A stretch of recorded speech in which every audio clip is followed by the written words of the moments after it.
If you found your name or personal information on vLex, you're not alone. vLex is one of the world's largest legal databases, and while it's useful for lawyers and researchers, it can be a major privacy concern for individuals.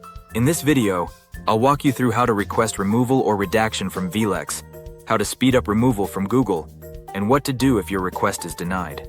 First, search vLex for your name or case details.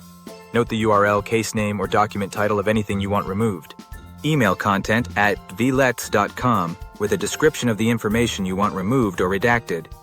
Include any supporting documents, such as proof of sealing, identity verification, or privacy concerns. vLex's team will review your request and reply as quickly as possible. If approved, they will either remove the record entirely or redact sensitive details. Even after vLex removes or redacts a record, it can still show up on Google for a while. To speed this up, use Google's outdated content tool. If vLex denies your request, follow up with more documentation, like a court order or further evidence of harm caused by the record. You can appeal by emailing content at vlex.com again. If removal isn't possible, you can try pushing the vLex result down in search results. While removing court records from vLex is completely free most of the time, if you need faster results or don't want to handle this alone, reputation management services like Guaranteed Removals can help remove or suppress court records for you.